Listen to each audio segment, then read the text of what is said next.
ఆత్మ వారసత్వం కూడా ఉంది. వారసత్వం అంటే ధనానికి, ఆస్తులకి, రక్త సంబంధం గల వారికి వారసత్వం. మన ఇల్లు గాని, మన ఆస్తులు గాని, ఇవి గాని రక్త సంబంధం ఉంది కాబట్టి వాళ్ళకి వారసత్వం ఉంటుంది. శరీరానికి సంబంధం. ఈ వారసత్వాలు కేవలం భూమి మీద శరీరాలు ఉన్నంత సేపే ఉంటాయి. శరీరం పోగానే ఇంకెక్కడ వారసత్వం ఉంది? వాళ్ళకెళ్ళిపోతుంది. ఇంకా వీళ్ళకి పట్టదిక. ఈ శరీరాలు ఉన్నంత సేపు ఈ రక్త బంధము, ఇవి ఆస్తులు, ధనము, ఇవి మన పేరున్నాయి వాళ్ళకెళ్ళటం అనేది తప్పనిసరిగా ఉంది. అలాగే ఇక్కడ ఆత్మవారసత్వం అంటే ఎగ్జాంపుల్ ఉదాహరణ టిబెటన్ మాస్టర్ మార్పా గారు.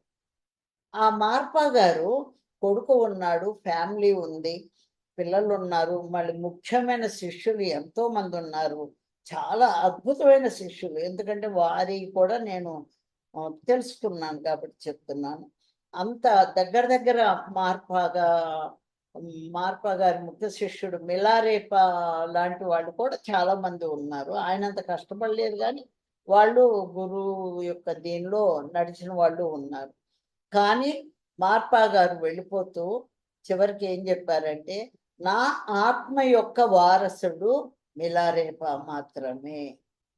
ఎందుకని మిలారేపా గారిదే ఆత్మ వారసుడు అని చెప్పారంటే, ఆయన యొక్క ఆత్మ జ్ఞానాన్ని సంపూర్ణంగా తీసుకుని దాన్ని ఆచరించుకున్నాడు. కష్టమే గాని, నిష్ఠూరమే గాని, ఆహారం ఉన్నా లేకపోయినా మనిషి ఇలా అయిపోయాడు.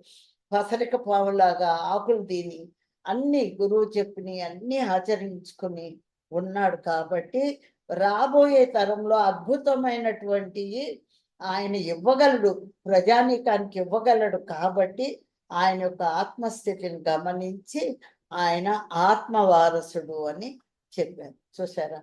భౌతికమైన వారసులు వేరు, ఆత్మ వారసులు వేరు. అట్లాగే యోగానంద పరమహంస వారికి కూడా ఒక్కొక్కరు ఆత్మ వారసులుగా వచ్చారు వాళ్ళు.